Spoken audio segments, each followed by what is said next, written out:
Kemudian adakah petunjuk khusus yang kuat bahawa setelah diletakkan di bawah lok kekidak dengan alasan itu adalah jantung awak, posisinya berada di tengah miring kekidak, condong kekidak? Dalil untuk itu tidak ditemukan yang bisa dijadikan sebagai hujjah. Tidak ada tafsil sampai ke situ. Karena itu sebagian orang akan mencari kaji hikmah namanya. Nah, apakah hikmah seperti ini bisa menentukan hukum syarak? Saya berpendapat tidak bisa. Hikmahnya satu, perkara qalbu. Qalbu itu sebenarnya rohani sifatnya. Tapi ketika dibawa ke anatomi tubuh, makna qalbu itu jantung. Posisi jantung kan condong ke kida. Ujungnya tu. Itu makanya kalau ada orang belajar zikir, biasa zikir ditampurkan 2 jari di bawah dan 2 kiri. Ditusukan di siku. Itu talqinnya, kata sebagian orang. Itu makanya letak ke situ. So di situ syaitan bisa masuk, karena itu diambil. Ada yang mengatakan hikmahnya adalah, itu kan seperti orang meninggal. Walaupun dalil melipatkan telapak tangan ini bagi orang yang meninggal tidak sepakati oleh ulama. Walaupun tradisi awak tadi meletakkan jenazah. Nah, tetapi itu tidak disepakati oleh ulama. Bahkan dalil itu dianggap tidak kuat. Jadi yang kuat bagaimana? Mazhab ada yang mengatakan bahawa sebenarnya jenazah itu hanya lurus saja. Dan itu pendapat dari mazhab Hambali. Itu makanya kalau ada orang bertanya, di Makkah ada orang lipet-lipet itu. Ya, karena dia tidak termasuk yang, walaupun itu tidaklah menjadi hal yang harus dipertengkarkan dalam hal ini. Artinya apa? Kalau dijadikan itu sebagai dalil, kan kalau jenazah dilipet, kemudian letakkan ke liang lahat, kan dimiriang ke kemah? Ke suok kan? Ke kanan. Ketika miriang ke kanan, tatahan sikunya, naiklah kemari. Nah, muncullah teori-teori di dalam ilmu tasawuf, mutu qabla anta mutu, matilah sebelum mati. Jadi rasun serupa wak mati di liang lahat.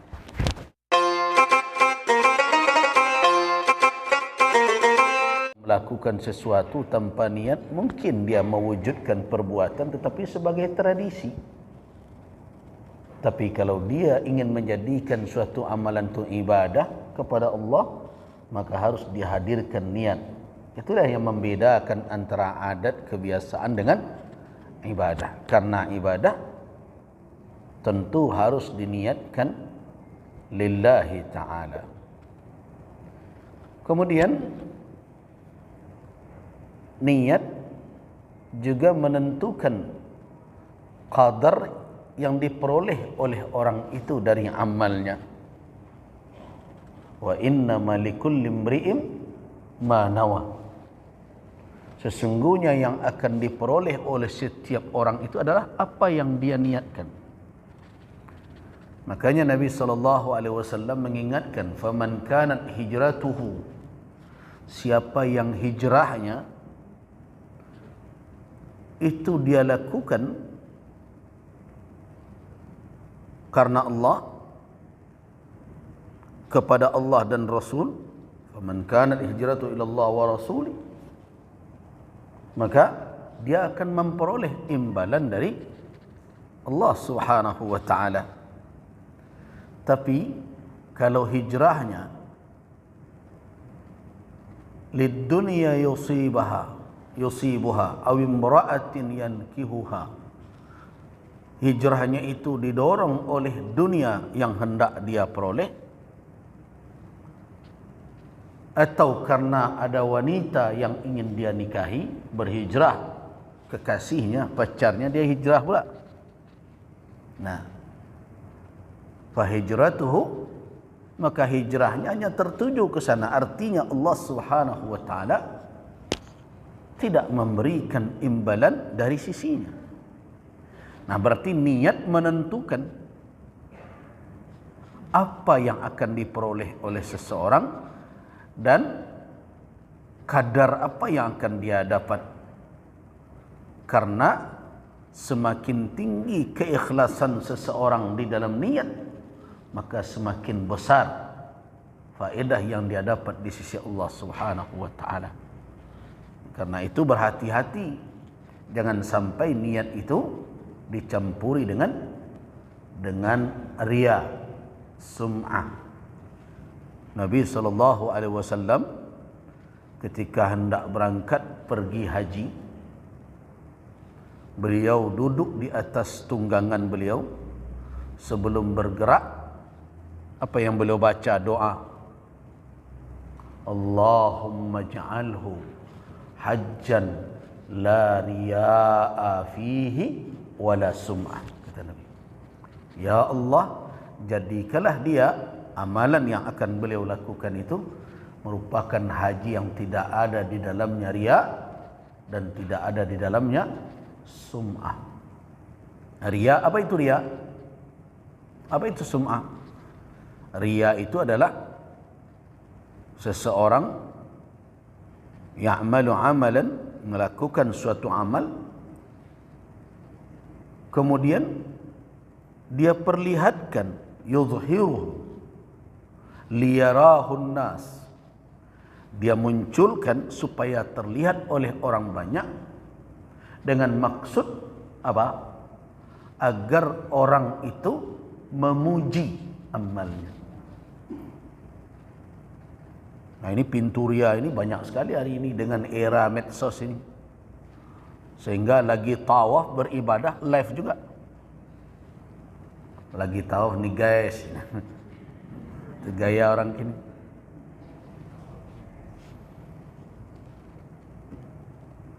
Lagi ini guys, habis oleh itu saja. Nah, kemudian datanglah orang, hebat ya Bu.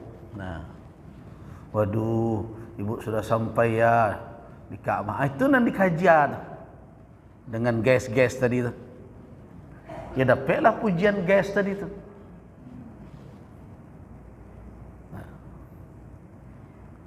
sebab Allah Subhanahu wa taala telah memperingatkan bahwa dia adalah aghna syuraka,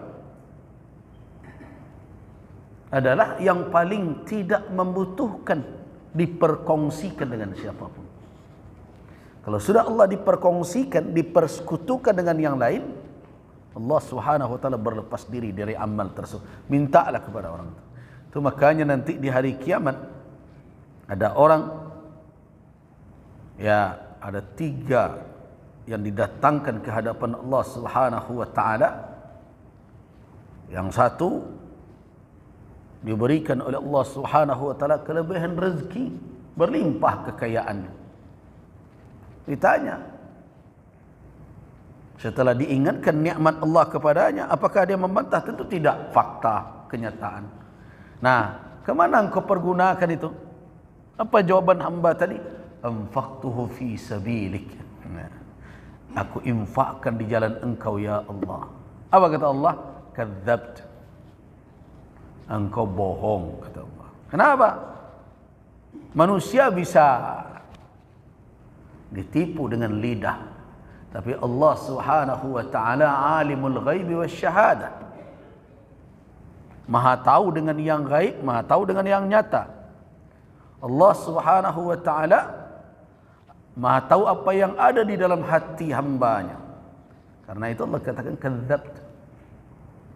Engkau dusta. Kenapa? Engkau infakkan itu liyuqal, agar dikatakan orang innaka karimun, sesungguhnya engkau orang yang dermawan. Kan itu tujuan kau. Wa qad qila, kan sudah disanjung orang dengan itu. Malah sudah diberi penghargaan segala itu di dunia ini. Wa qad qila, sudah dikatakan orang dulu. Apalagi tidak ada dapat apa-apa. Ada yang satu lagi, diingatkan oleh Allah nikmatnya. Kemana engkau habiskan umur? Wah, ini lebih hebat lagi.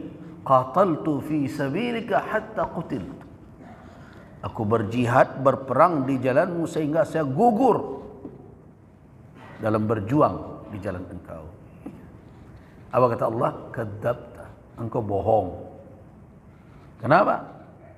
Engkau kan melakukan itu liyuqal innaka jari. Engkau melakukan itu untuk dikatakan orang bahwa engkau adalah pemberani, jagoan,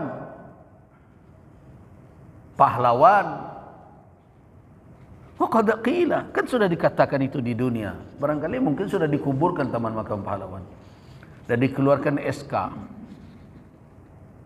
Tapi kalau itu cuma tujuan, ya sudah, qad qila, sudah dikatakan orang di dunia. Artinya yang engkau maksud dalam niatmu telah engkau peroleh. Ada lagi yang ketiga. Setelah diingatkan nikmat Allah, dia akui dan ditanya, "Kemana engkau habiskan umurmu?" "Aku habiskan untuk apa? Untuk menuntut ilmu agamamu, untuk belajar, mengaji kemana-mana." Oh.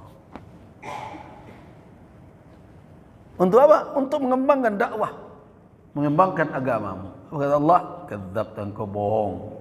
Engkau lakukan itu liyuqal, untuk dikatakan orang innaka alimun, sesungguhnya engkau orang alim, engkau ulama besar, engkau Buya Gadang.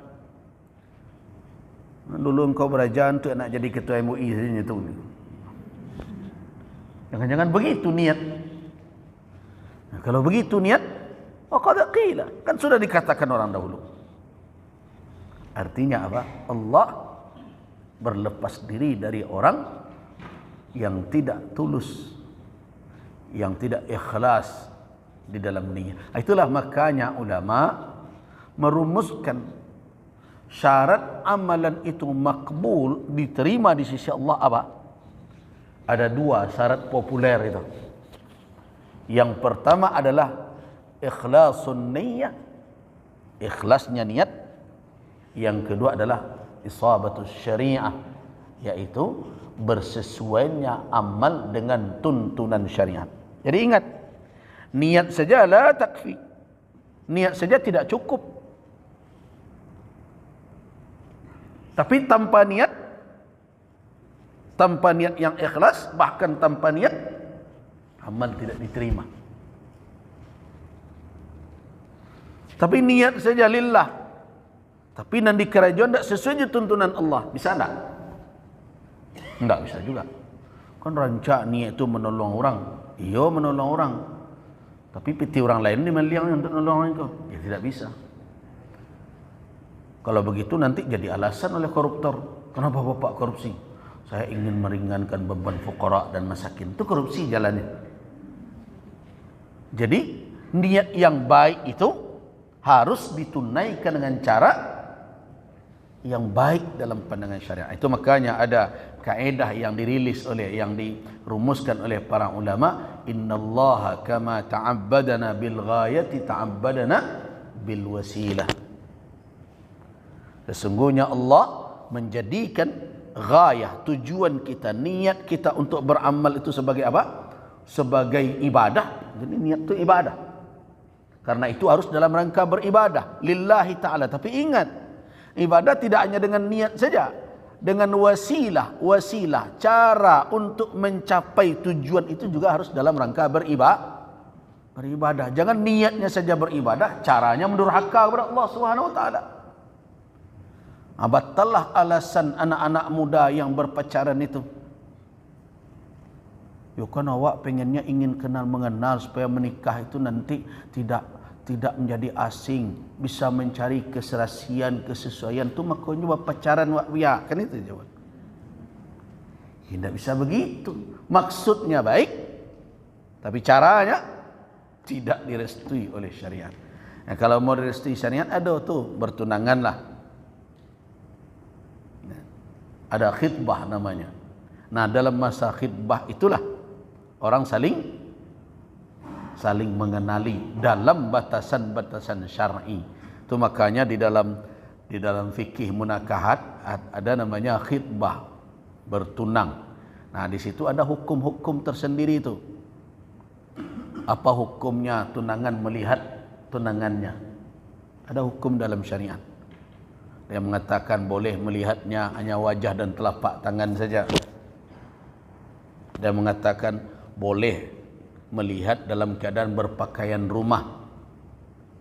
Tapi itu tidak cocok sekali calik saja. Jangan tiba-tiba kaklah jilbab. Tidak begitu pula. Ada batasannya. Atau khitbah namanya.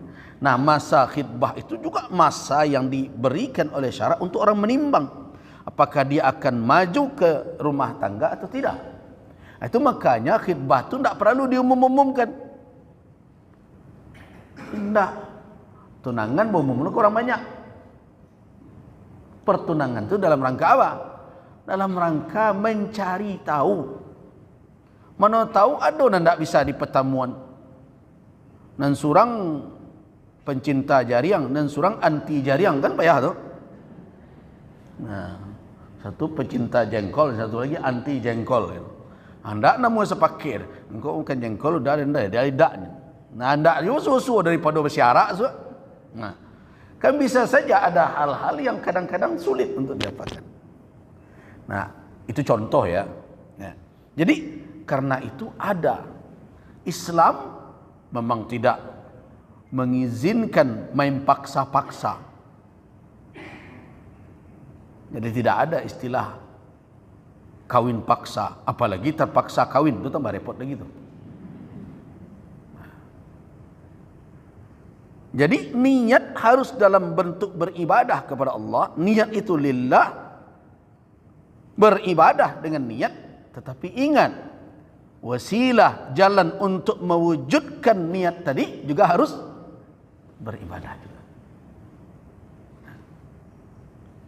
Itulah makanya niat perlu diperhatikan.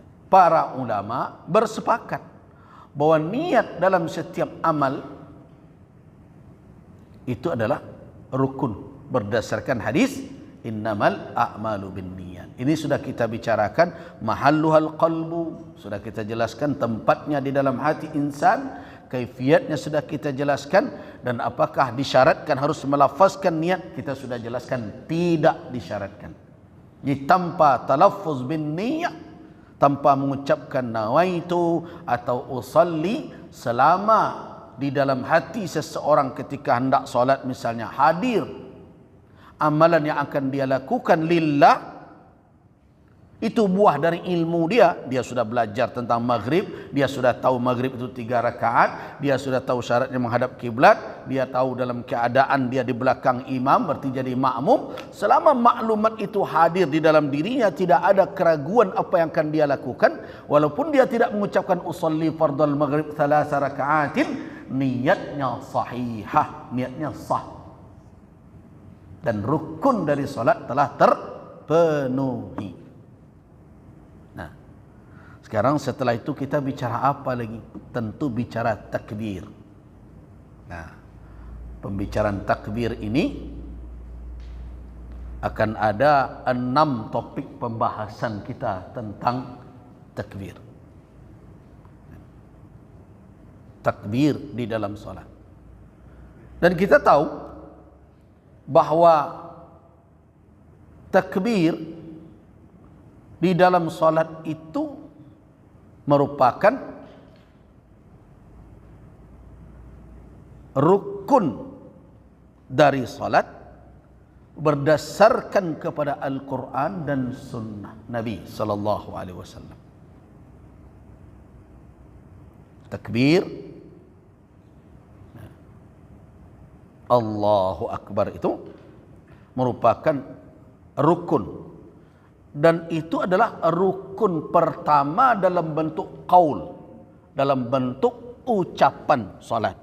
Kita kan sudah jelaskan salat dulu. Salat itu amalan yang terdiri dari berbagai macam, bukan hanya qauli saja. Di dalam salat itu ada amalan qaul dalam bentuk perkataan, ada amalan dalam bentuk fi'il, perbuatan, ada amalan dalam bentuk amal qalbi, yaitu amalan qalbu, yaitu niat tadi. Jadi rukun pertama yang wajib dilakukan oleh seseorang yang hendak melakukan salat adalah takbir. Apa dalilnya? Dalilnya di dalam Al-Quranul Karim, ada di dalam surah Al-Mudaththir. Ayat yang ketiga, wa rabbaka fakabbir ya ayyuhal mudaththir kum fa'anzir wa rabbaka fakabbir. Wa rabbaka fakabbir, dan Rabbmu besarkanlah, bertakbirlah, membesarkan Tuhan. Para ulama bersepakat meriwayatkan bahawa perintah wa rabbaka fakabbir itu adalah jawaban atas pertanyaan para sahabat kepada Rasulullah sallallahu alaihi wasallam, dengan apa salat dimulai? Bima tuftatahu salat, dengan apa salat dibuka? Permulaan salat itu bagaimana? Fanazalat, maka turunlah ayat Allah menjawab pertanyaan itu, wa rabbaka fakabbir. Nah, jadi ayat ini menjelaskan bahawa bertakbir untuk membuka salat itu ma'mur bih, diperintahkan oleh Allah Subhanahu wa taala. Riwayat itu bisa kita temukan di dalam tafsir Al-Imam Al-Qurtubi misalnya. Nah, apa yang telah diperintahkan oleh Al-Quranul Karim itu dikuatkan oleh hadis Nabi sallallahu alaihi wasallam. Hadis yang masyhur adalah hadis al-musi salatahu, orang yang tersalah melakukan salat. Ini hadis populer. Hadis ini hadis sahih di dalam riwayat Asy-Syaikhain, Imam Al-Bukhari dan Imam Muslim rahimahumallah. Dari Abi Hurairah radhiyallahu anhu, anna Rasulullah sallallahu alaihi wasallam dakhala al-masjid. Rasulullah masuk ke masjid. Fadakhala rajulun. Kemudian masuk lagi seseorang ke dalam masjid. Itu peristiwanya. Fa shalla. Kemudian orang itu salat. Fa sallama 'ala nabi. Selesai salat, dia mengucapkan salam kepada Nabi sallallahu alaihi wasallam. Selesai dia salat, dia menghampir ke Nabi mengucapkan salam. Assalamualaikum ya Rasulullah. Faradda, Nabi menjawab salam, namun beliau berkata, waqal, apa kata Nabi? Irji', engkau ulang kembali. Fasalli, salat lagi kata Nabi. Fa innaka lam tusalli, engkau belum lagi salat. Nah, ini berhati-hati kita. Faraja'a, orang itu kembali, yusalli, mengulang kembali salatnya, kama shalla, sebagaimana yang dia lakukan tadi, yang dia lakukan semula. Thumma ja'a, selesai salat, datang dia kepada Nabi lagi, fasallama 'ala nabi, maka dia ucapkan kembali salam. Tapi Nabi SAW malah berkata kepada orang itu, irji' fasalli, engkau balik lagi, ulang lagi salat engkau. Fa innaka lam tusalli, engkau belum lagi salat. Salasan, sampai 3 kali berulang-ulang seperti itu. Saya salat, datang, Nabi katakan irji', ulang lagi. Selesai, salam lagi, kata Nabi, irji', innaka lam tusalli, engkau belum salat lagi tadi itu. Faqala, setelah 3 kali, kalau kecil orang awak membananya lah, jangan pokok padangnya ke Rasulullah lah. Walladhi ba'athaka bil haqq, demi Allah yang mengutus engkau dengan kebenaran ya Rasulullah, ma uhsinu ghairah, ma uhsinu ghairah, saya tidak bisa melakukan yang lebih baik dari itu. Tak bisa buat dosa lainan tadi itu. Itulah kemampuan. Semangat ini mesti ditiru juga nih. Kalau ndak tahu, ndak usah dipasuan. Ngaku sajalah. Belajar. Kalau ndak 3 kali hadir di majlis lu, orang lu disalahan.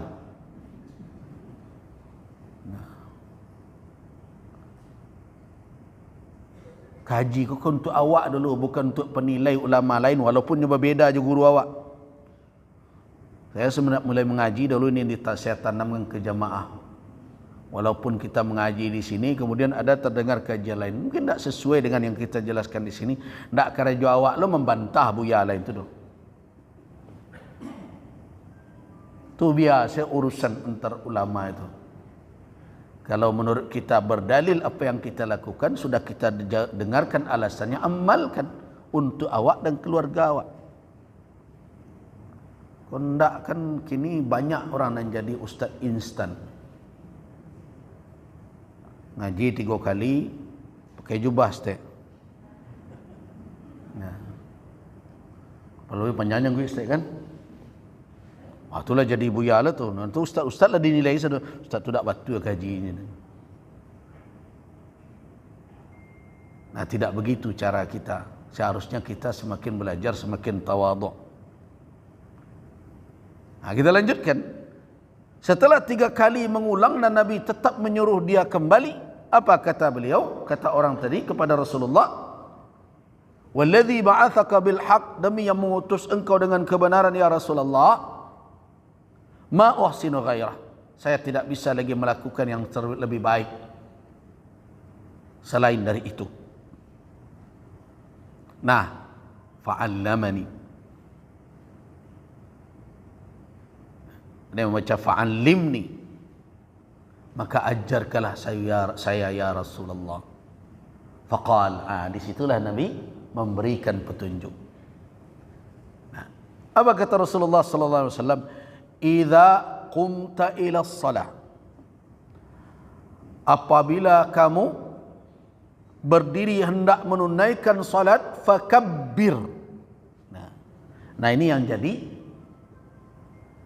dalil, yang menjadi gantungan dalil para ulama ke sana. Fakabbir, apabila kamu berdiri hendak melakukan salat, maka bertakbirlah. Itu pertama perintah Nabi sallallahu alaihi wasallam. Thumma qra' ma tayassara ma'aka minal Qur'an, kemudian bacalah yang dapat olehmu Al-Quran. Tidak usah dibaca tu nan rumi. Dan hafalannya alun kokoh kawak le. Tapi bukan berarti cukupkan sajalah jokul-kul dan teralah, tentu enggak. Ditambah juga. Nah. Kemudian berikutnya, thummarka, kemudian rukuklah engkau hatta tatma'inna raki'an, sampai tuma'ninah dalam keadaan rukuk.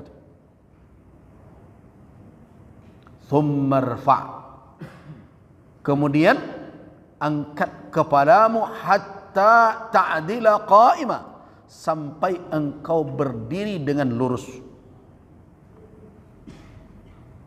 Ada orang yang i'tidal, alun jadi tagak lah meluncur ke bawah. Nah, jadi ini kajian kita ni kesempatan untuk memperbaiki cara salat kita. Kemudian thumma sujud, kemudian sujudlah engkau hatta tatma'inna sajida, sujud sampai tuma'ninah dalam sujudmu. Dalam hadis lain, wala tunqir naqra, kalau bahasa kita jangan seperti patok ayam. Kan ada orang yang paling pencuri di dalam hidup ini, manusia yang paling pemaling adalah apa? Orang yang mencuri solatnya sendiri. La yutimmu ruku'ahu wala sujudah, tidak menyempurnakan rukuknya, tidak menyempurnakan sujudnya. Alun jadi sujudnya lah duduk, alun duduknya lah sujud lah. Ayat Qurannya bawanya sampai ke rukuk. Kan ada orang solat pun itu membaca qul huwallahu ahad Allahu samad, alam yalid walam yulad tu sampai rukuk dibacanya. Kama kalah terkajanya. Nah, kemudian tsummarfa, kemudian angkat kepalamu dari sujud hatta tatma'inna jalisa, sampai tuma'ninnah pula engkau duduk. Waf'al dzalika fi salatika kullaha, dan lakukan yang seperti itu dalam salatmu keseluruhannya. Rakaat 2 berapa rakaat begitu. Nah, sekarang kita bicara tentang takbir. Nah, para ulama mengatakan bahwa di antara dalil yang menjadi alasan para ulama memasukkan atau menempatkan takbir sebagai rukun dari salat, kita sudah jelaskan makna rukun. Itu apa rukun? Yaitu ma yalzamu min wujudihi wujud syai'. Ada dan tidak adanya dia menentukan sah dan tidak sahnya ibadah tersebut. Rukun itu. Ada dan tidak adanya dia menentukan keberadaan ibadah tersebut. Itu makanya kalau orang berbicara sah dan batal, kapan suatu amalan itu dikatakan sah? Kata ulama di dalam kajian ilmu usul fikih, yaitu apabila amalan tersebut istaufa, seorang yang melakukan bisa memenuhi min arkanihi, rukunnya, wa syurutihi, dan syaratnya, walam yahdus ayy khalalin, tidak ada satu cacat pun pada salah satu rukun, pada salah satu syaratnya, wantafa, dan tidak ada mawani yang menghalangi dia untuk bisa mencapai maksud tujuan dari amalnya, baru dikatakan itu sah. Tapi idza hadatha, apabila terjadi khalal, cacat pada salah satu arkanihi au syuruti, pada salah satu rukun dan syarat, maka amal tersebut apa kedudukannya? Batal. Jadi ingat ya, sah dan batal itu ada dalam ilmu ulama. Tarimo ndak tarimo tu yo ndak bisa ulama memastikan. Kau dulu kadang-kadang terdengar dewak ketikanya melakukan amalan yang menyimpang, kemudian diingatkan oleh ulama, tu tersasik beramal tu. Jawaban orang, batu ndak batu, sasik ndak ustaz-ustaz tu nan tahu dah, Allah nan tahu. Ndak bisa seperti itu. Tu keliru di dalam memahami beragama namanya. Perkara ini sah, perkara ini batal, perkara ini masuk kategori rukun termasuk syarat, perkara ini mengakibatkan ada dampak, tidak berdampak secara hukum. Apakah itu berhak? Ulama mengatakan berhak. Adalah mengecewakan. Urusan batu ndak batu tu ndak ada ulama tu buat saya nan tahu tu kan Tuhan itu. Tidak. Urusan makbul atau ghair makbul, terima atau tidak diterima, kepastiannya memang Allah Subhanahu wa taala. Tapi kita tentu melihat alamat, tanda-tanda yang diberikan oleh Allah Subhanahu wa taala. Kalau kamu penuhi tuntunannya, maka Allah Subhanahu wa taala la yudhi'u amala 'amilin minkum, tidak akan menyia-nyiakan amal siapapun yang beramal. Jadi kalau dinasihati ya Wak, ustaz, buya, apapun, berdasarkan kepada petunjuk syariat dan berdasarkan keilmuan, Pak, iko salah kok. Ada yang ngecen, Pak, iko ndak rancak doh dilakukan pada itu salat. Nah, apa kata sebagian orang? Nah, taunya tuh, tahu kan Allah. Ndak inyo juga dari muamal awak. Itu membangkang namanya itu. Sah batal tu ada dalam ilmu mereka. Nah, tapi biasanya perkara itu tu, kalau perkara nikahnya, ndak muanya menyerah ke Tuhan. Coba orang nikah. Lah sudah ijab kabul tuan yang saya saksi tadi. Makuan yang sepak sah dan batal ndak tahu awak dah. Lena muahir. Ndak, bah kuale sah atau ndak. Kalau dipakai kaedah tadi, sah dan batal tu kan tak tahu manusia. Tanya lo ke Allah, sah kau nikahnya. Tanya Tuhan. Jadi ada orang yang beragama ini nan kalamak denyo saja. Kalau talantuang kandaknya, hanya kecen tak ada hak lah masker. Tapi kalau ketujuh denyo seleronya, barunya. Kau dapat mengecek lah ulama. Sama tu. Itu makanya ulama tu harus tahan-tahan godaan. Yang mentang-mentang suruh ngecek-ngecek zawak. Kadang-kadang awak suruh aja dulu. Undang ayah, undang dadak. Awak tersorongnya tegak. Jadi harus bijak ya. Kapan kita bicara, kapan kita tidak bicara. Kapan kita terjun, kapan kita belum terjun. Nah, kembali kita kepada perkara rukun tadi. Apa yang menjadi dasar para ulama mengatakan bahwa takbir adalah rukun? Berarti kalau dia kategorinya rukun, kalau tidak didatangkan oleh orang yang salat takbir tersebut, kedudukan salatnya apa? Batal. Kalau batal bisa dikecek makbul. Tidak. Amalan yang tidak bersesuai dengan tuntunan syariat dan ditetapkan bahwa itu suatu amalan yang batil oleh syarak. Tidak ada ikhtilaf ulama padanya, misalnya seperti takbir ini. Apakah bisa dikatakan amalan itu makbul? Tidak. Kenapa? Karena Allah Subhanahu wa taala telah memberikan alamat, tanda-tanda bahwa amal itu makbul di sisinya. Salah satunya adalah apa? Penuhi petunjuknya dalam bentuk rukun dan syaratnya itu. Jadi amalan yang sah, itulah alamat amalan itu makbul. Tapi bisakah dipastikan? Tidak. Allah Subhanahu wa taala. Tetapi amalan yang batil,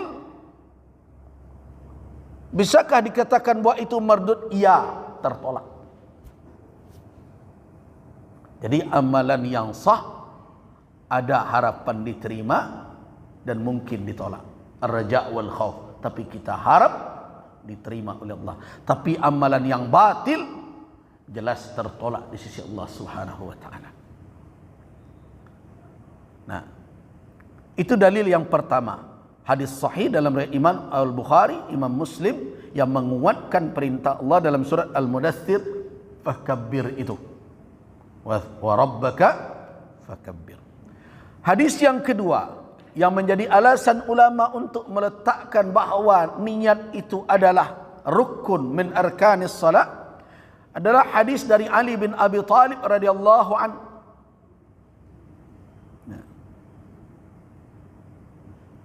Hadis yang diriwayatkan dari Ali bin Abi Thalib radhiyallahu anhu oleh Al-Imam Abu Dawud As-Sijistani.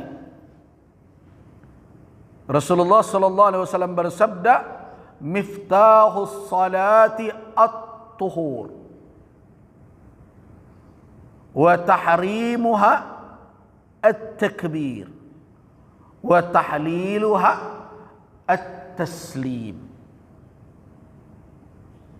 Kata Rasul, miftahus salat, kunci dari salat itu adalah at-tuhur, suci. Jadi kalau orang masuk melakukan salat tanpa bersuci, la yaqbalullahu salata ahadikum idza ahdasa hatta yathur. Tidak diterima oleh Allah salat seseorang kamu apabila dia berhadas sampai dia bersuci. Nah, berarti tahara, kesucian orang yang salat adalah miftah, kunci dari salat itu. Jadi kalau ada orang tak bersuci, ya sudahnya nak masuk-masuk ke dalam salat, kuncinya tak terbuka. Kemudian wa tahrimuha, tahrim. Maka dari sini nanti muncul kata takbiratul ihram. Apa makna tahrim? Kata tahrim berasal dari kata haruma. Harrama yuharrimu tahriman. Tahrim maknanya tentu secara sederhana maknanya mengharamkan. Kenapa dikatakan takbir itu mengharamkan? Karena setelah seseorang bertakbir, maka haram bagi dia untuk melakukan segala hal yang tidak ada berkaitan dengan salatnya. Jangan setelah takbir Allahu Akbar, gitu kan? Berbunyi apa? Ambilnya tunggu sebentar lain dan senang solat lu. Tahrim. Diharamkan hal-hal yang sebenarnya di luar solat halal. Dari muafi di luar solat halal tak? Halal. Tapi takbirnya semenjak dia takbir nanti haram. Melakukan perkara-perkara yang tidak bersesuaian dengan ibadahnya itu.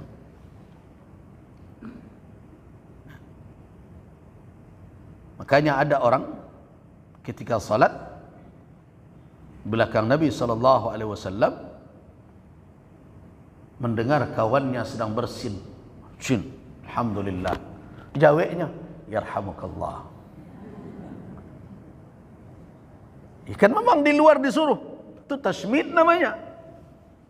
Tasmidul atis, mengucapkan kalimat tadi kepada orang yang bersin yang membaca alhamdulillah itu hak dia. Sebagaimana hak dia untuk dijawab salamnya. Tetapi itu di luar salat. Ketika di dalam salat, apakah yang halal di luar salat itu halal juga? Ternyata tidak. Nah. Semenjak kapan itu tidak boleh dilakukan? Semenjak takbir. Itu maka dikatakan tahrim. Takbir itu mengharamkan. Termasuklah mengharamkan menghadirkan berbagai pemikiran yang tidak bahagian dari salat. Allahu Akbar. Ledaknya tinggal kadai dia nak.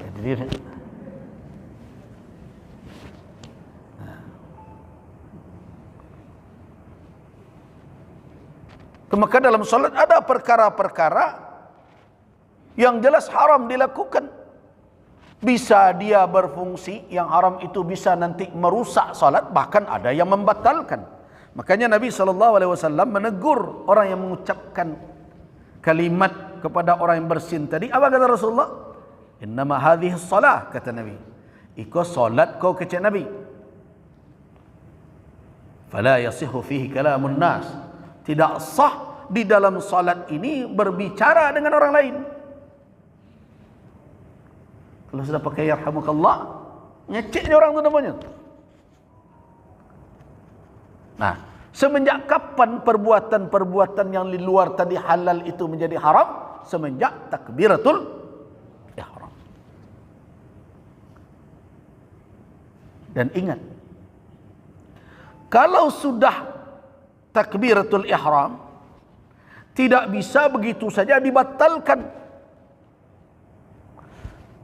Kapan harus kita bertahan sebagai konsekuensi kita masuk dalam salat? Penuhi tuntutan syariatnya, takbirnya. Begitu juga nanti tilawahnya, qiraahnya, rukuknya, sujudnya. Sampai kapan? Sampai tiba waktu halal kembali hal yang seperti itu. Apa penghalalannya? Assalam, at-taslim. Nah itu makanya saya ingatkan pekan yang lalu saya peringatkan takbir tu jangan diulang-ulang model itu. Kan ada nama model itu takbir. Allahu Akbar. Ulang balik. Allah. Nah, kau sampai 7 kali bukan? Ingat, setelah takbir dinyatakan sah, tidak boleh begitu saja dibatalkan. Keluar dari salat yang telah sah itu harus ada alasan syar'inya. Kemana kau dibatan tadilah sahnya? Ulun hadir hati lai. Bila lo kena tunggu hadir 100%. Nah, saya lihat banyak jamaah yang mungkin habis beraja salat khusyuk kali enggak? Khusyuk lenti boleh. Allah. Ulang lagi ya. Allah. Nah, itu mengadu.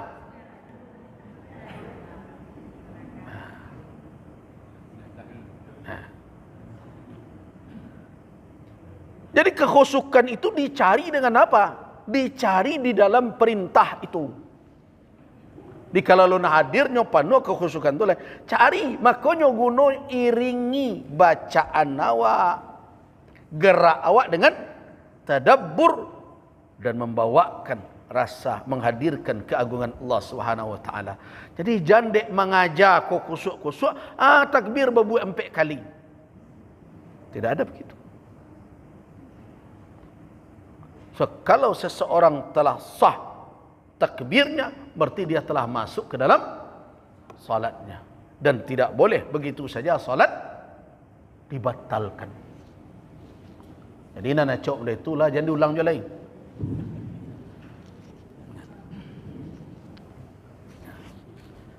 Jadi hadis Ali bin Abi Talib radhiyallahu anhu dalam Sunan Abu Dawud, Rasulullah sallallahu alaihi wasallam mengatakan miftahus salah at-tuhur, kunci dari salat itu adalah bersuci. Wa tahrimuha at-takbir, pengharamannya adalah takbir. Apa makna pengharamannya?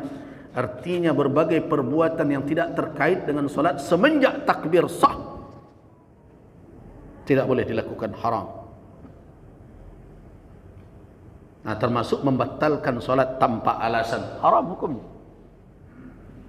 Kalau seseorang telah takbir dan sah takbirnya, dia sudah berada dalam salat, tidak ada alasan dia untuk, apalagi salat itu fardu. Nanti ada alasan orang bisa keluar dari salat tanpa menyempurnakannya. Ya, di antaranya adalah ketika misalnya berjamaah, muazzin iqamah atas perintah imam. Imam tidak perlu menunggu jamaah selesai salat sunat baru menyuruh muazzin untuk iqamat. Muazzin tidak perlu pula menunggu. Jadi jangan tersinggung lawak. Tak gagih saya nak nantinya awak. Kalau nanti orang sadar tu tak jadi solat, kok solat lagi solatnya. Makanya manajemen masjid itu jangan dipikir manajemen masjid itu urusan piti infak saja. Hari ini kalau bicara manajemen masjid, yang dibicarakan orang piti infak.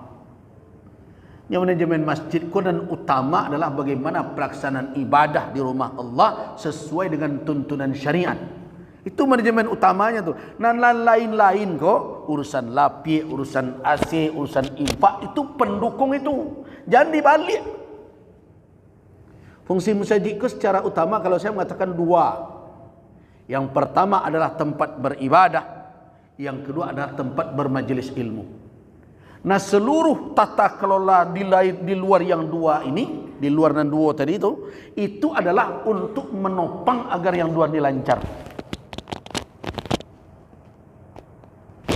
Dan 2 itu 6 pokok. Yang pertama apa? Tempat beribadah. Yang kedua apa? Tempat halaqah ilmu, bermajlis ilmu. 2 itu peran utama masjid. Oh, magi anak yatim bang. Magi anak yatim bisa masjid, bisa di luar, bisa di panti asuhan, bisa di mana-mana.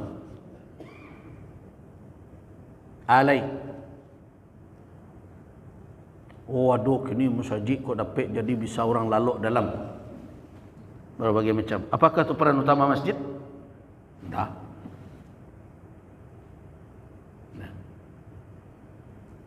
Para sahabat kalau nak i'tikaf tidak menjadikan masjid sebagai tempat tidur. Kalau seandainya masjid bisa dipakai sebagai tempat tidur rutin, Nabi tidak perlu menyediakan tempat ahlus suffah di samping masjid beliau. Cuma yang jadi persoalan sekarang kan tidak kaji kon di pedomani. Kan informasi YouTube nanti itu. Jadi kalau orang yang bermusafir ya silakan. Tapi tentu dengan catatan harus menjaga. Dan tidak pula teori mengelola masjid itu tidak bisa sama dari satu masjid ke masjid lain. Kalau ngecek masjid jangan ditutup-tutup. Kalau dapat 24 jam. Petugas tidak ada. 24 jam petugas tidak ada.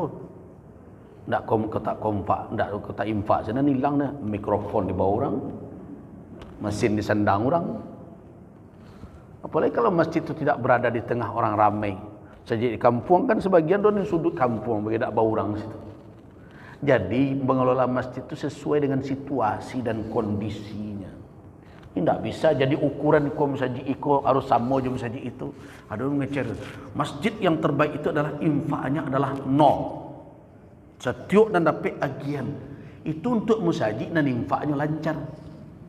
Kalau tidak putih lampu di PLN. Nah, caranya tiba cek infak lu terkumpul dah. Jadi tidak sama kadang-kadang. Dulu nan protes pengelola masjid awak bakal pada itu. Dia serupa itu bisanya sinannya. Biasalah model itu. Yang perlu adalah apa tugas utama masjid itu? Tempat beribadah oleh jalan tanda. Tempat bermajlis ilmu oleh jalan dah. Yo pengurus tu nya simpan dia pitin. Tentunya dia simpan. Yang tak kau bisa apa jamin untuk bulan mungko. Jadi tidak bisa disamakan antara satu masjid dengan masjid lain. Kondisi jamaahnya berbeda, posisinya berbeda, keadaannya berbeda. Nah, jadi karena itu yang paling utama apa yang harus diatur? Manajemen bagaimana ibadah itu berjalan sesuai tuntunan syariat. Yang tadi salah satunya, kalau imam masuk, tak perlu muazin magak ni imam. Tunggu entah imam, saya nutulun solat. Tu muazin tak tahu diri itu tu. Muazin kalau diperintahkan di imamnya iqamat, tak ada urusan belakang. Tu awak dan solat bah, itu makanya diagih ilmu awak di dalam syariat. Kalau oranglah iqamat, awak dan harus tahu diri dan solat tadi. Kalau dikecekkan dari Nabi, "Idza uqimatis salat fala salata illa al-maktubah." Kalaulah iqamat orang untuk solat, tidak ada solat melainkan yang fardu. Jadi nan harus berilmu di siko jamaah. Dan imamlah menjalankan tugasnya masuk. Tiba iqamat muazzin. Awak salam solat. Aku lah kau. Iko kalau iqamat nyoleh selesai awak salam atau tak? Kalau tak sampai awak salam sudah keluar saja lah berdasarkan hadis ini. Itu salah satu kapan seseorang boleh memutuskan solat setelah dia masuk. Termasuk nanti ada panggilan suami, tapi itu di solat sunat berbagai macam. Nantilah kita bahas melompek mana awak ke mungko. Wah baru ngaji takbir. Nah. Jadi setelah seseorang masuk ke dalam solat dengan takbiratul ihram, dia tidak bisa begitu saja membatalkan atau menghentikan solat. Nah, kalau seseorang telah takbir Allahu Akbar, berarti dia telah masuk ke dalam solatnya. Nah, jadi putih-putih saja.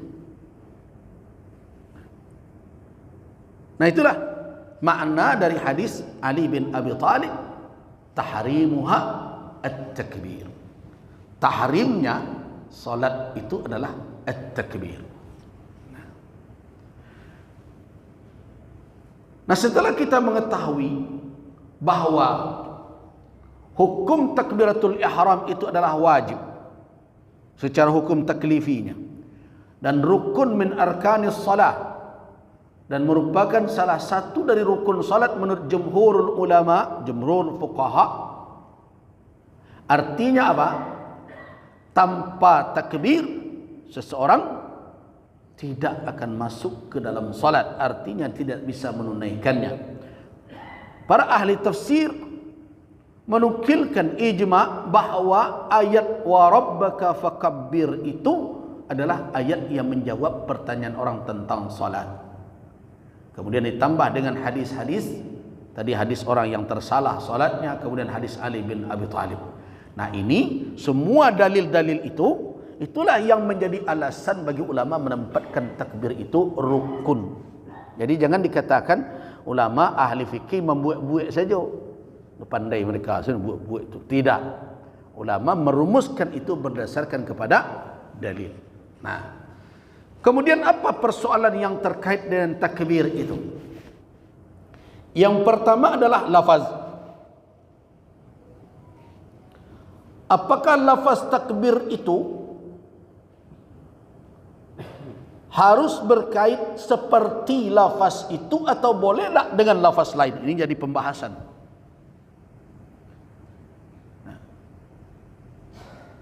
Dan kalau ada orang memakai lafaz lain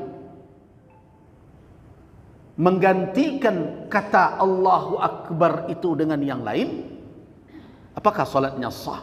Itu pembahasan ulama. Nah, dalam perkara ini ada beberapa pendapat yang dikemukakan oleh para ulama. Setidaknya ada 3 pandangan. Yang pertama, anna salata la tan'aqidu illa biqauli Allahu Akbar. Salat tidak sah kecuali dengan kalimat Allahu Akbar. Nah, la yajuzu ghairu hadhihi al-kalimah, tidak boleh menggunakan selain kalimat tersebut. Nah, inilah pendapat mazhab Maliki dan Hambali. Apa dalilnya? Dalilnya adalah perkataan Nabi tadi, tahrimuhat takbir. Kemudian Nabi SAW mengatakan kepada orang yang salat, "Idza qumta ila shalah fakabbir." Kata Nabi, bertakbirlah. Nah, dalil yang ketiga apa? Bahwa Nabi SAW setiap memulai salat beliau membaca Allahu Akbar. Walam yunqal anhu, dan tidak ada dinukilkan dari beliau bergeser dari kata itu. Tak pernah. Jadi tidak ada Nabi mengecen Allah nanggadang, Allah Maha Besar. Nah, karena itu apabila dirubah dari kata itu maka tidak sah. Jadi hati-hati beraja baca Allahu Akbar itu. Kau tidak terlalu bergaya Allahu Akbar jadinya. Berubah makna. Itu bukan takbir namanya. Kecuali kalau ada orang nanda amuh dialih lidahnya leh, tu payah tu. Tapi selama dia dalam istita'ah dia, kemampuan dia untuk meluruskan bacaannya, maka dia dituntut untuk membaca sesuai dengan yang maktub. Lafaz itu Allahu Akbar, bukan Allahu Akbar. Akbar dengan akhbar berbeda maknanya. Nah, itu makanya nanti ketika kita membaca rukun, mengkaji tentang rukun Al-Fatihah, kalau ada orang yang melakukan kesalahan yang merubah makna, maka para ulama mengatakan bahwa Al-Fatihahnya tidak memenuhi syarat. Al-Fatihah adalah salah satu rukun. Apabila batal satu rukun, maka batalah salat. Jadi dari sekian kali Nabi salat, apakah Nabi SAW pernah merubah iftitah beliau memulai salat beliau dengan kalimat selain Allahu Akbar? Tidak ada. Lam yunqal anhu, tidak ada dinukilkan dari beliau al-udulu an dzalik, beliau bergeser dari itu sampai beliau wafat, hatta faraqad dunya. Ini adalah dalil pendapat yang pertama. Pendapat yang kedua, nah, pendapat yang kedua ini mirip, yaitu dengan kalimat Allahu Akbar. Nah, akan tetapi kalau tertambah oleh orang alif lam, Allahul Akbar pakai alif lamnya, sebenarnya tidak pakai alif lam. Allahu Akbar, bukan Allahul Akbar. Nah, tapi dalam mazhab Syafi'i mereka mengatakan kalau seperti itu tertambahnya sah tu, tidak ada masalah walaupun tidak disuruh begitu. Wa allaluhu, dan illat alasan yang membuat mereka mengatakan tidak bermasalah itu lam tughayyir, tidak merubah dari maknanya dan tidak menggeser dari maksudnya. Jadi karena itu tidak ada persoalan kalau terbaca Allahul Akbar. Itu dalam mazhab Syafi'i. Pendapat yang ketiga, nah ini pendapat yang paling lepas, yaitu boleh menggunakan nama Allah yang mana saja dalam bentuk ta'zim. Jadi boleh dipakai Allahu Azim, Allahu Kabir, Allahu Jalil, Subhanallah, walhamdulillah, wala ilaha illallah akbar. Ada yang membolehkan begitu. Tetapi dari tiga pendapat tadi, mana yang kuat untuk kita amalkan adalah pendapat pertama. Pendapat pertama. Ini pendapat jumhurul ulama, tidak menggeser takbir dari kalimat Allahu Akbar. Jadi tidak pakai alif lam, Allahul Akbar, tapi Allahu Akbar. Itu yang kuat dan itulah yang diamalkan. Kemudian apa makna dari Allahu Akbar itu?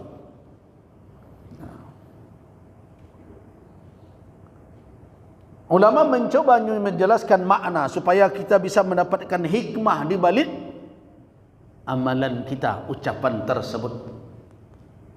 Makna itu perlu. Kalau nanti di ujung pembicaraan kita tentang fikih salat, kita berbicara tentang al-khushu' fi salat. Kekhusyukan di dalam salat, salah satu faktor penunjang, ini faktor utama ya. Faktor utama untuk khusyuk itu yang pertama adalah iman. Yang kedua adalah ilmu.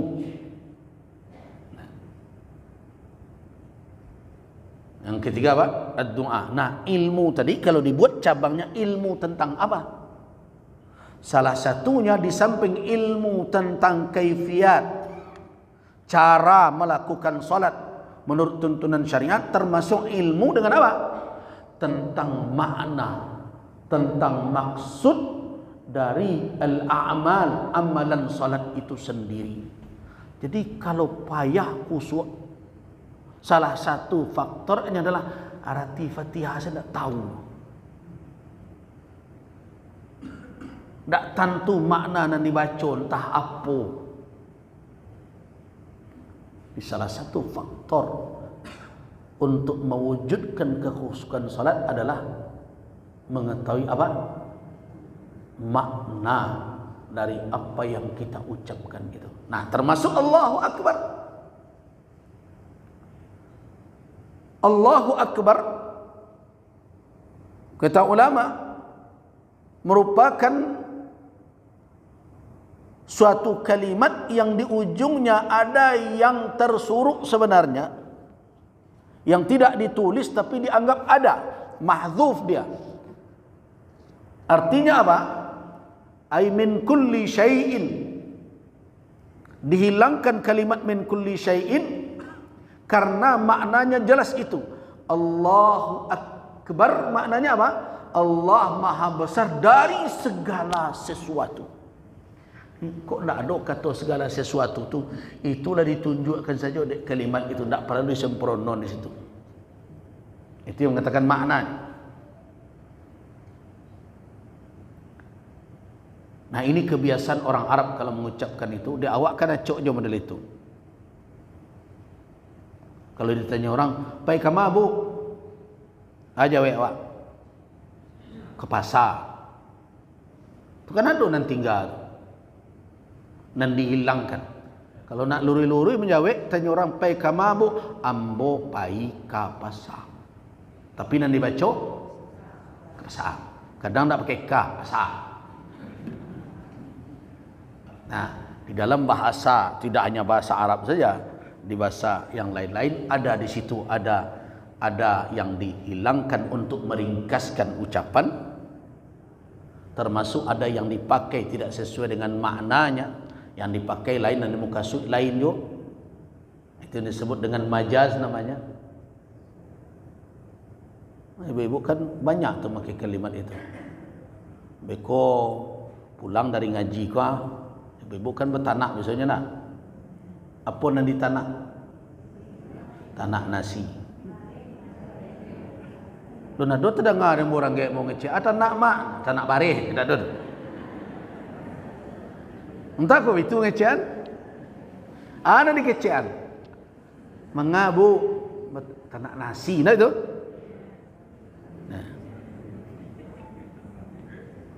Itu tak bisa lo apa menjawab. Kok nasi tak tu makan bubu yang bos sudah ikut. Tak lo bisa model itu. Tapi awak mengerti saja nasi yang dikasih itu. Walaupun nasi nan tersabui, nan dikasih apa? Ya bare, tapi nak disabui bare dah. Lu nak domo mendengar dah, tanak tu, tanak bare. Batanak nasi. Tapi setelah dicari, tak nasi, kok bare namanya. Itu majaz namanya tu. Itu biasa di dalam berbicara majaz. Nan disabui nasi, nan ditanak bare. Berarti nan disabui nan ka menjadi, nan ditanak nan alun jadi nasi gitu ya. Nah itu majaz namanya itu. Nah hal seperti itu ada juga di dalam bahasa Arab dan Al-Quranul Karim juga mempergunakan yang seperti itu.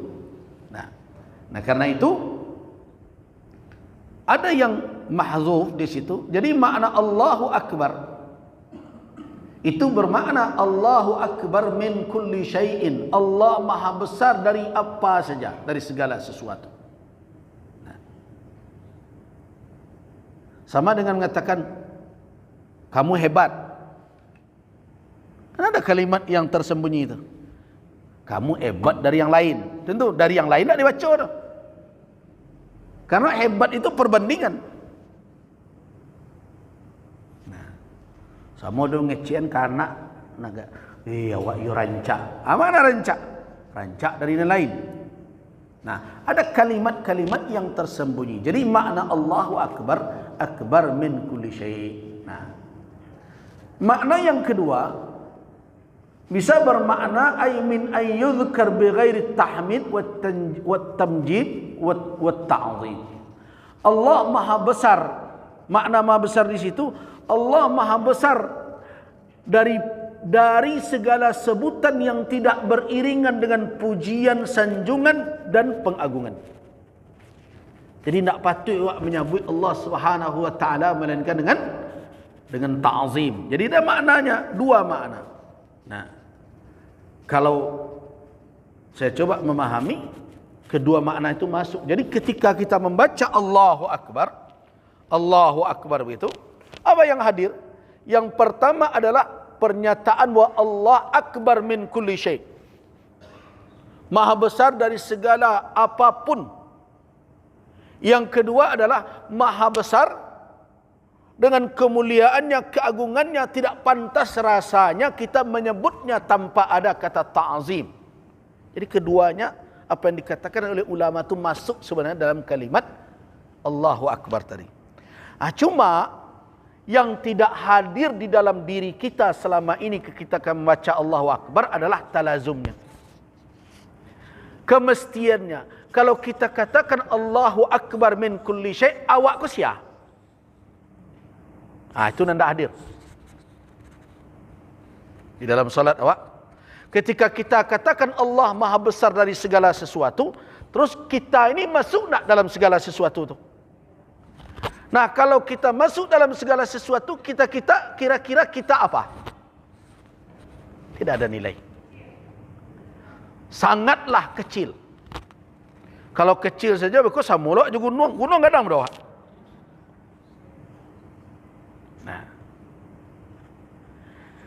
Nah, kira-kira makna itu hadir tak ketika kita membaca Allahu Akbar? Nah, itu makanya dikatakan bahwa ibadah itu adalah maknanya menghambakan diri dalam bentuk tadhallulan wa khudu'an, merendahkan diri dalam keadaan tunduk patuh. Nah itulah. Jadi kalau awak ditanya orang, ada pertanyaan, tapi ada dalam Quran, kan ada orang bertanya, solat tu mencegah dari keji dan itu tampak di kami dan korupsi itu solatnya. Haji umrah 3 kali setahun. Nah, kok bisa model itu? Sebenarnya jawabannya awak lah tahu. Apa betul qaul, fi'il, perkataan, perbuatan yang dia baca, yang dia lakukan dalam salat itu, dia fahami tak maknanya itu? Menghadirkan kepada dia atau tidak akan kesadaran dirinya ketika dia baca Allahu Akbar, berarti tidak ada. Jangankan akan lebih besar dari Allah, yang sebanding saja tidak ada dengannya. Huwa akbar min kulli syai. Dia maha besar dibandingkan, termasuk diri dia yang mengucapkan itu. Nah, disitulah hilang ego, hilang congkak, hilang raso karaso, raso berpunyo, raso kuat, raso berkuasa, segala raso-raso itu gugur.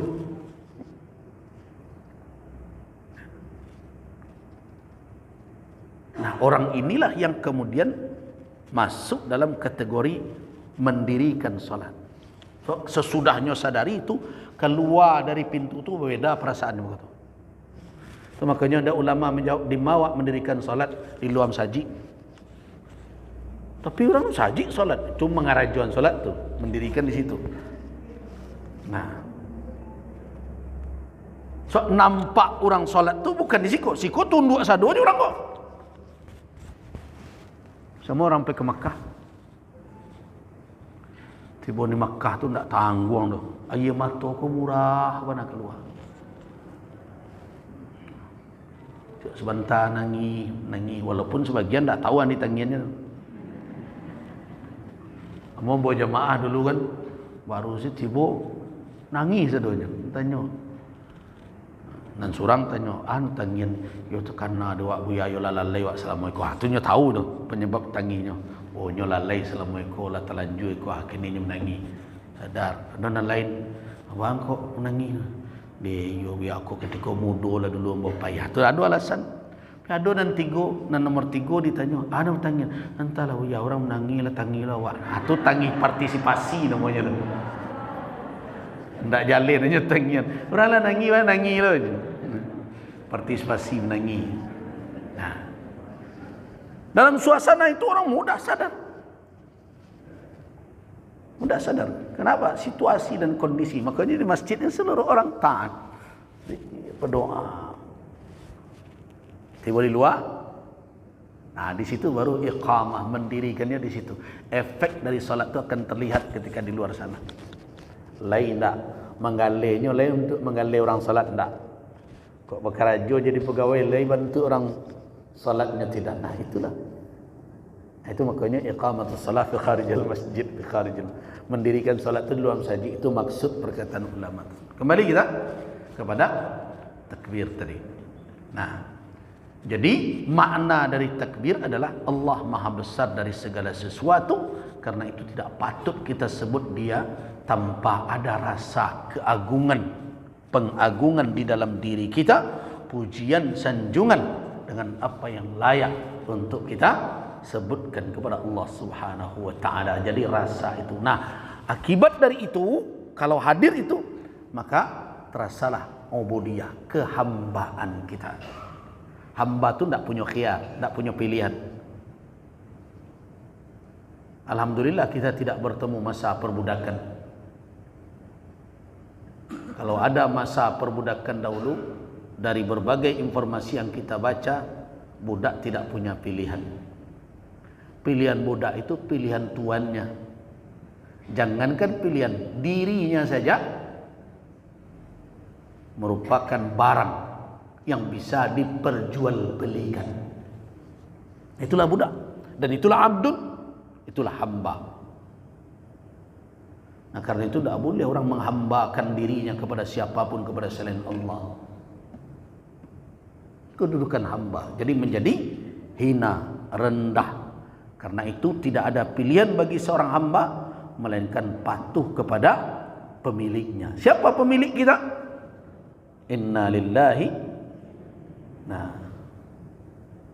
inna lillahi wa inna ilaihi raji'un. Berarti kita sesungguhnya kita adalah lillah, milik Allah.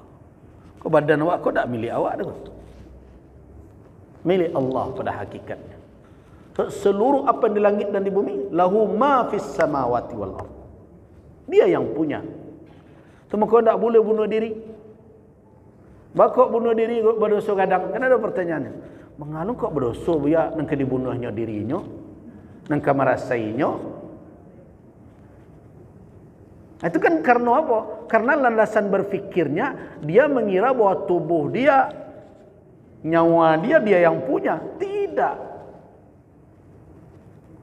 Itu makna inna lillah ini. Itu makna lahu ma fis samawati wa ma fil ardh. Bukan kita yang punya. Karena itu jangan dulu nak bosan di tangan tu potong saya jempaan, tidak. Ini milik Allah. Karena itu tidak boleh kita menganiayanya walaupun diri sendiri. Makanya bunuh diri itu minal kabair, merupakan dosa besar. Kita lanjutkan. Kemudian berlanjut.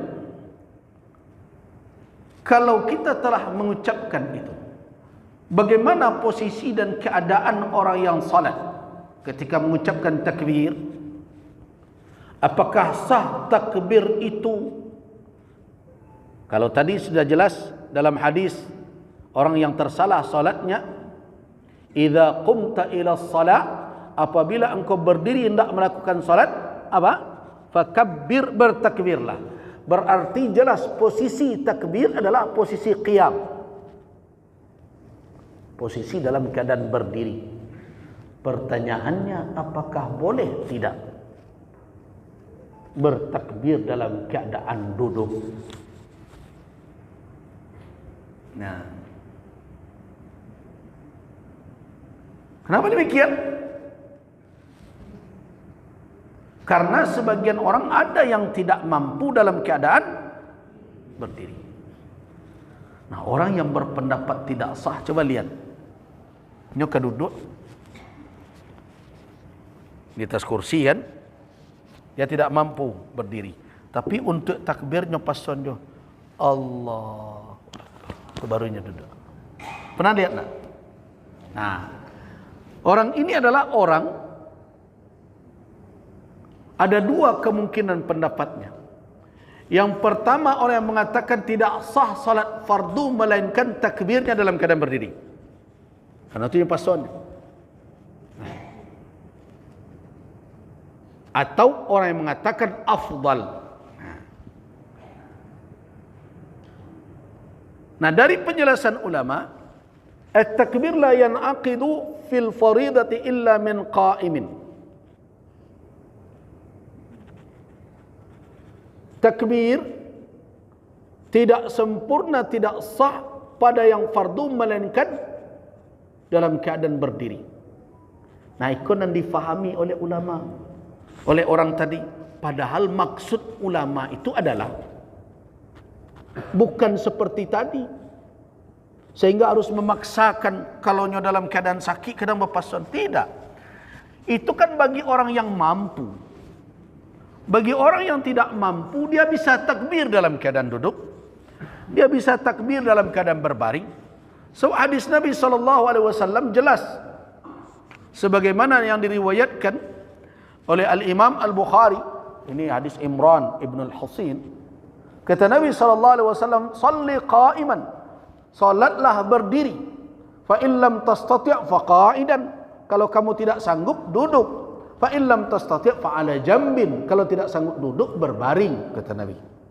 Jadi kalau perintah Nabi mengatakan qa'iman, kemudian qa'idan ala jambin, berarti takbir dalam keadaan duduk bagi orang yang tidak sanggup berdiri sah. Takbir dalam keadaan berbaring bagi orang yang tidak sanggup duduk sah. Terus kenapa ulama mengatakan bahwa tidak sah takbir melainkan dalam keadaan berdiri? Dan di mukasih de ulama bukan orang yang tidak mampu tadi, tapi yang banyak terjadi kini. Agayo alun tibo le tagak alun jale len. Allahu akbar. Kaki sebelah lin. Coba perhatikan orang solat hari ini. Entah terkaja adik sian tak tahu. Nah, dia belum lagi berdiri. Kadang ada pula mulanya dia duduk seperti ini. Kemudian qamat. Asyik jadi apa? Rubu Allahu akbar. Nah, tagaknya. Allah. Nah, dia belum lagi sempurna berdiri. Jadi yang dimaksud oleh para ulama, janganlah takbir melainkan dalam keadaan qiyam, sempurna berdiri, yaitu orang yang punya kemampuan berdiri tapi kadang menganggap enteng ketika permulaan takbir. Seperti yang terjadi pada Abi Bakrah. Kalau awak tiba bagageh, jangan tak aja kaki sebelah di saf takbir dulu, tagak dulu, berdiri dahulu. Itu yang dimaksud oleh ulama. La yanaqidu fil faridah illa min qa'im. Nah karena itu, kalau seandainya ada seseorang bertakbir, sebahagiannya dalam keadaan membungkuk atau duduk, kemudian tagaknya Allahu Akbar pada takbiratul ihram, maka sebagian ulama mengatakan inqalabat, berubahlah ibadah salat itu dari fardu menjadi sunnat. Itu tidak jadi fardunya. Nah, jadi karena itu penjelasan ini peringatan kepada kita. Kalau akan memulai takbir, berdirilah dengan sempurna. Nah, itu yang dimaksud. Dan berdiri sempurna itu di mana?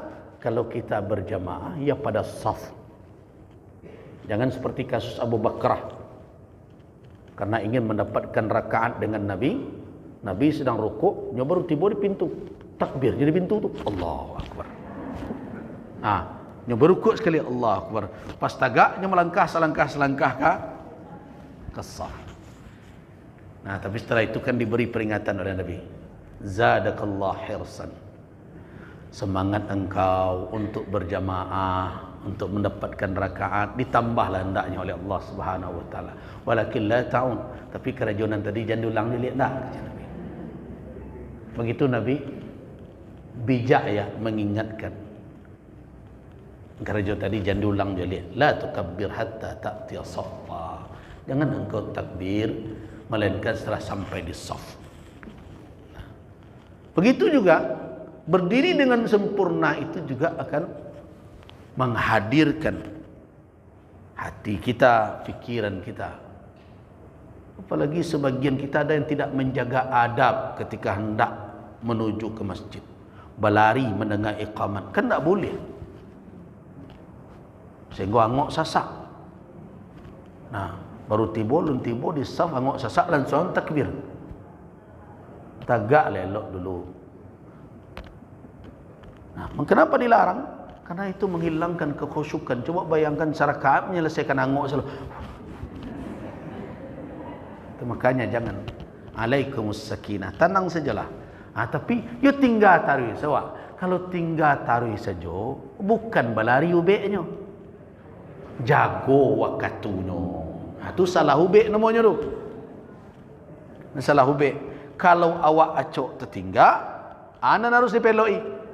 Wakatunya gak pecapek tiba. Bukan balari ubeknya. Nah, kemudian setelah selesai kita bicara tentang posisi harus berdiri. Nanti seperti apa berdirinya nanti kita bicarakan khusus bentuk qiyam, berdiri orang ketika memulai takbir. Kita lanjutkan dahulu. Raf'ul yadain, mengangkat kedua tangan ketika takbiratul ihram. Yang jelas pandangan ulama secara umum al-madhahib al-arba'ah, madhab yang 4, hanya 2 model saja dalam perkara ini. Yang pertama adalah mengangkat kedua tangan sampai ke bahu, atau mengangkat kedua tangan sampai ke telinga. Dan setelah mengangkat kedua tangan juga 2 model juga cuman. Yang pertama adalah meletakkan tangan kanan di atas tangan kiri. Yang kedua adalah as-sadal, melepaskan kedua tangan. Jadi tidak banyak perbedaannya doh. Secara garis besar. Lu nado tasuwa le nama anduh tangan ke belakang. Dah ada pendapat. Nah, Begitu juga nanti ketika diletakkan bagi 3 mazhab yang mengatakan tangan itu ditaruh telapak tangan di atas punggung tangan kiri atau di atas pergelangannya, posisi meletakkannya hanya 2 saja. Satu di atas pusar, di bawah dada, yang satu lagi di bawah pusar. 2 itu saja. Apakah ada pendapat mazhab yang 4 itu meletakkan sampai ke siku? Tidak ada. Nah, tidak ada yang sampai. Walaupun sebagian orang sekarang dengan alasan kemari. Nah, kemudian adakah petunjuk khusus yang kuat bahawa setelah diletakkan di bawah lok ke kida dengan alasan itu adalah jantung awak, posisinya berada di tengah miring ke kida, condong ke kida? Dalil untuk itu tidak ditemukan yang bisa dijadikan sebagai hujjah. Tidak ada tafsil sampai ke situ. Karena itu sebagian orang akan mencari kaji hikmah namanya. Nah, apakah hikmah seperti ini bisa menentukan hukum syarak? Saya berpendapat tidak bisa. Hikmahnya satu, perkara qalbu. Qalbu itu sebenarnya rohani sifatnya. Tapi ketika dibawa ke anatomi tubuh, makna qalbu itu jantung. Posisi jantung kan condong ke kida. Ujungnya tu. Itu makanya kalau ada orang belajar zikir, biasa zikir ditampurkan 2 jari di bawah, dada kiri ditusukkan di siku. Itu talqinnya kata sebagian orang. Itu makanya letak ke situ. So di situ syaitan bisa masuk kalau itu diambil. Ada yang mengatakan hikmahnya adalah itu kan seperti orang meninggal. Walaupun dalil melipatkan telapak tangan ini bagi orang yang meninggal tidak sepakati oleh ulama. Walaupun tradisi awak tadi meletakkan jenazah. Nah, tetapi itu tidak disepakati oleh ulama. Bahkan dalil itu dianggap tidak kuat. Jadi yang kuat bagaimana? Mazhab ada yang mengatakan bahawa sebenarnya jenazah itu hanya lurus saja.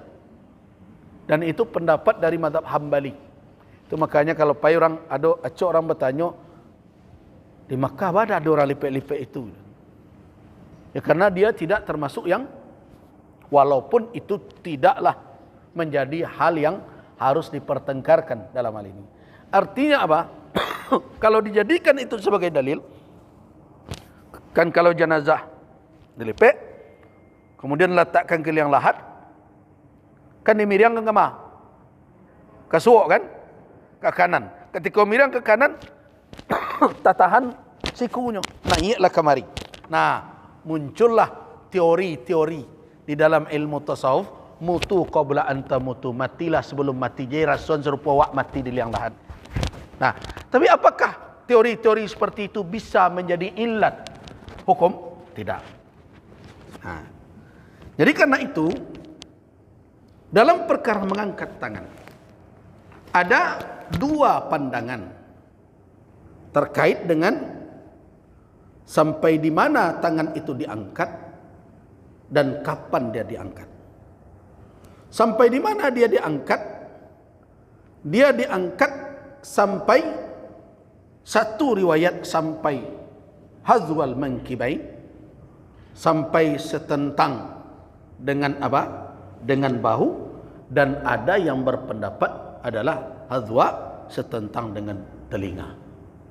Nah, mana di antara itu yang akan kita pakai dan apa dasarnya perbedaan itu terjadi dan apakah perbedaan tersebut memberi dampak kepada sah dan tidak sahnya salat? Jawaban sementara dahulu, karena waktu kita sudah 11:30, tidak membatalkan salat. Jadi nan mangkek sampai ke siku tidak, nan mangkek sampai ke siku tidak. Bahkan mengangkat kedua tangan itu pun nanti ulama tidak memasukkan kepada rukun salat. Nah, jadi jangan perbedaan itu seolah-olah berbeda pada rukun nanti. Nah, banyak kini kok nan gulu seperti itu. Jadi nyonya calik kawan-kawannya. Wah, kalau nama daliko aku tak kawan awak, tak sama mazhab. Ya jangan begitu. Orang serupoi koko mazhab awak. Nan serupoi kuah. Kau nan apa bana? Tunggu dulu. Tidak seperti itu cara memahami ikhtilaf ulama dalam perkara furu'. Apalagi itu masalah yang sunat. Ya sudah, kita cukupkan dulu. Itu tidak selesai sehari. Panjang kaji. Baik, kita cukupkan. Waffaqanallahu wa iyyakum lima yuhibbuhu wa yarda. Wa billahi taufiq wal hidayah.